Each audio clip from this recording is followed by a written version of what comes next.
আসসালামু আলাইকুম গাইস। আজকে আমি কি রান্না করি আপনাদের সাথে শেয়ার করব। এই যে প্রথমে দিচ্ছি তেল।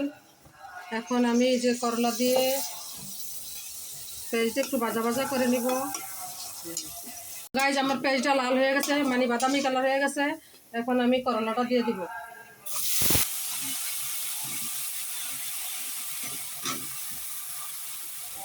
করলাটা দিয়ে কিছু নাড়াচাড়া করে এখন দিয়ে দিব কাঁচামরিচ, স্বাদ মতো লবণ, দিয়ে দেবো শুকনো মরিচের গুঁড়া, তারপর দিয়ে দেব হলুদের গুঁড়া, সামান্য একটু জিরার গুঁড়া, যেহেতু করলার তরকারি একটু জিরার গুঁড়া দিতে হবে।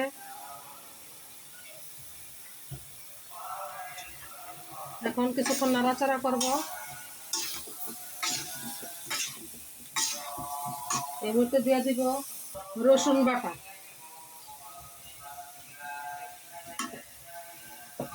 করলার তরকারির মধ্যে একটু রসুন বাটা, একটু জিরার গুঁড়া দিতে হয়, তাহলে এটা স্বাদটা ভালো আসে। এখন নাড়াচাড়া করে ঢাকনা দিয়ে ঢেকে রাখবো, কিছুক্ষণ কষায় নিব।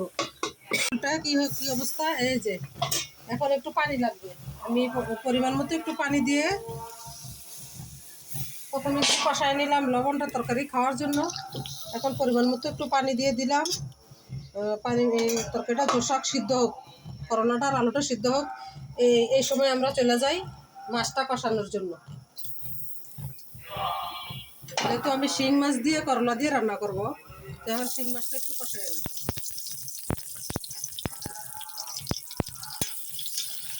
হ্যাঁ, শিং মাছের মশলাটা কি মশলা লাগবে আমি দিয়ে দিই। দিলাম কিছু কাঁচামরিচ, একটু লবণ, হলুদের গুঁড়া, মরিচের গুঁড়া, দিয়ে দিলাম একটু রসুন বাটা, সামান্য একটু আদা বাটা। এখন পেঁয়াজটা ভাজা ভাজা হইলে মাছটা ছেড়ে দেবো। দেখেন পেঁয়াজটা বাদামি কালার হয়ে গেছে, এখন মাছটা দিয়ে দিব।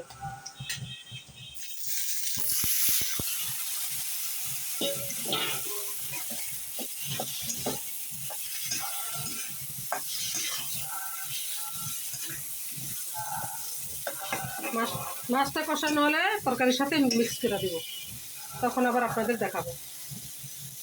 তো দিয়ে দিচ্ছি এই মুহূর্তে একটু পানি দিয়ে কষাইয়া দুটোটা একসাথে মিক্স করে নেব। আসলাম 10 মিনিট পর, এখন দেখি কি অবস্থা। এই যে আমার তরকারি সিদ্ধ হয়ে গেছে, করলাটা আলু সিদ্ধ হয়ে গেছে, যে আলুটা সিদ্ধ হয়ে গেছে, করলাও সিদ্ধ হয়ে গেছে। এখন আমি মাছটা দেখে মাছটা করলার সাথে দিয়ে দিব। হ্যাঁ, আমার মাছও হয়ে গেছে। মাছ আর করলা একসাথে মিশিয়ে দিব। বাস, এখন একটু জল দিয়ে, সামান্য একটু জল দিব, সামান্য একটু জল। তারপর এখন ধনিয়া পাতা দিয়ে উঠিয়ে নিব। তো একটু জাল হোক, তারপর আবার দেখাচ্ছি। তো গাইজ, আমি এখন ভরাটা উঠে দেখি কি অবস্থা। আমার তরকারি হয়ে গেছে, এখন আমি ধনিয়া পাতা দিয়ে উঠিয়ে নিব।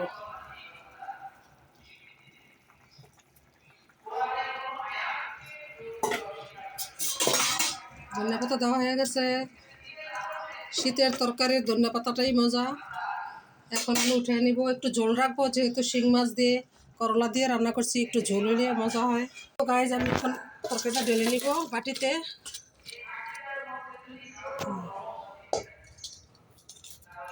দেখেন আমার তরকারি, আর উপর দেওয়া এই ধনিয়া পাতা যত বেশি দিব এতই ভালো লাগবে। একটু উপরটা ছিটিয়ে দিই, সুন্দর দেখা যাবে। হয়ে গেছে আমার আজকের করলা দিয়ে শিং মাছের ঝোল। তো কার কার করলা দিয়ে শিং মাছের ঝোল খাইতে ভালো লাগে আমাকে কমেন্টসে জানাবেন। লাইক কমেন্ট শেয়ার করবেন, আমার পাশে থাকবেন। আল্লাহ হাফিজ।